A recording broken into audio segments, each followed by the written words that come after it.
बात अब बिहार की करते हैं। बिहार में तबाही मचा रहा है नेपाल का पानी। बिहार में कोसी नदी के जल स्तर में बढ़ोतरी देखने को मिली है। सुपौल में कोसी बराज से 6 लाख क्यूसेक पानी का डिस्चार्ज किया गया है। कोसी बराज वाली सड़क पर आना जाना जो है वो बंद हो गया है। इसके साथ ही साथ आपको जानकारी दूं कि मधुबनी, सुपौल समेत कई जिलों में बाढ़ को लेकर अलर्ट जारी कर दिया गया है। तो नेपाल में भारी बारिश के बाद कोसी बराज के सभी गेट को खोल दिया गया है, जिसके बाद उत्तर भारत में भीषण बाढ़ की आशंका बनी हुई है। और विशेष तौर पर बिहार में हालात ये हैं कि कोसी बराज पर बने पुल के ऊपर से पानी बह रहा है। अंदाजा लगाइए, ये जो तस्वीरें इस वक्त आप अपने टेलीविजन स्क्रीन पर देख रहे हैं, पानी की ये रफ्तार और तेज बहाव और जिस मात्रा में ये पानी है, ये जिस तेज रफ्तार से नेपाल से छोड़े जाने के बाद बिहार की तरफ बढ़ रहा है, ऐसे में बिहार में एक बड़े जल प्रलय की आहट जो है वो नजर आ रही है। बिहार में बाढ़ का संकट और अधिक गहरा गया है। नेपाल की बारिश के बाद से बिहार में बाढ़ का संकट गहरा गया है। गंडक और कोसी बराज के सभी फाटक खोले गए हैं। कोसी बराज से भारी मात्रा में पानी छोड़ा गया है। कोसी बराज से रिकॉर्ड मात्रा में पानी छोड़ा गया है और 56 साल बाद रिकॉर्ड मात्रा में ये पानी छोड़े जाने के बाद से कोसी, सीमांचल, भागलपुर समेत तमाम जिलों में बाढ़ ने दस्तक दे दी है।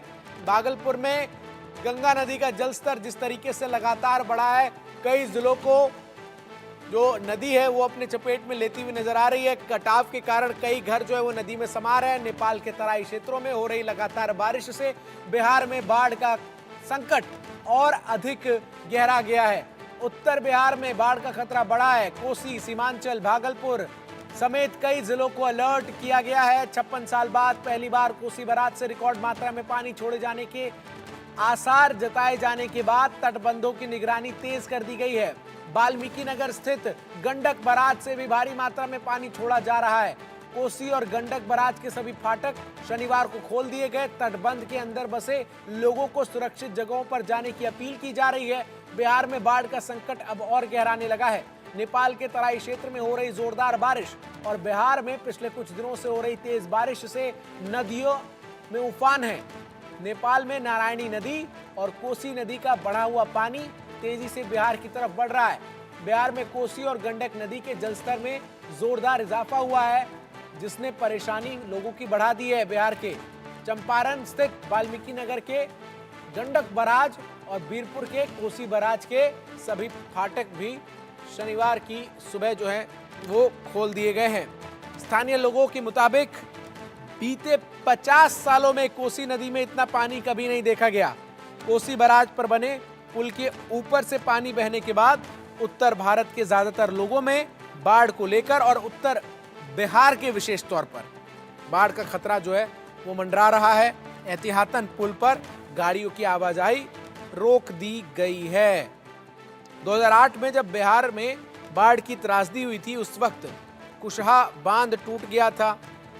उसको लेकर बताया जा रहा था कि 2-3 लाख क्यूसेक पानी जो छोड़ा गया था, जिसके बाद बांध टूटा था। लेकिन इस बार अभी तक 5.5 लाख क्यूसेक पानी जो है वो छोड़ा जा चुका है और ऐसे में हालात बहुत गंभीर बने हुए हैं।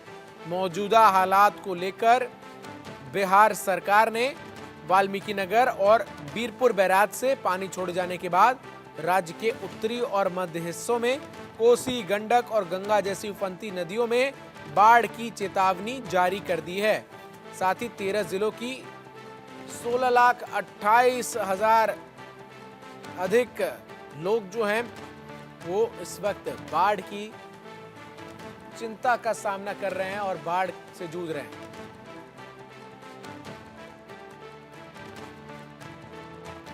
वहीं राज्य के जल संसाधन विभाग ने बयान जारी कर कहा है कि नेपाल में भारी बारिश के कारण गंडक, कोसी, महानंदा आदि नदियों में पानी का बहाव काफी बढ़ गया है। जल संसाधन विभाग ने यह भी जानकारी दी है कि कल शाम 7 बजे तक कोसी नदी पर बीरपुर बैराज से 5.79 लाख क्यूसेक पानी छोड़ा गया है, जो 56 सालों में सबसे अधिक है। तटबंधों की सुरक्षा के लिए सभी सुरक्षा उपाय बिहार सरकार सुनिश्चित कर रही है। आखिरी बार इस बराज से 1968 में अधिकतम 7.88 लाख क्यूसेक पानी छोड़ा गया था। सीधा बिहार का रुख करते हैं। दो हमारे संवाददाता रितेश मिश्रा पटना से और विष्णु गुप्ता सुपौल से हमारे साथ तमाम जानकारी के साथ जुड़ रहे हैं। सबसे पहले रितेश का मैं रुख करता हूं। रितेश, जिस तरीके से पानी छोड़ा गया नेपाल की तरफ से, बीरपुर बराज में जिस तरीके से तमाम जो तटबंध है उनको खोल दिया गया है और पुल के ऊपर से पानी बह रहा है। 2008 में बिहार में बाढ़ आई थी और सब कुछ जो है समा गया था उन तमाम इलाकों में। क्या उसी तरीके का खतरा एक बार फिर से तमाम जो सीमांचल के इलाके हैं उनमें मंडरा रहा है?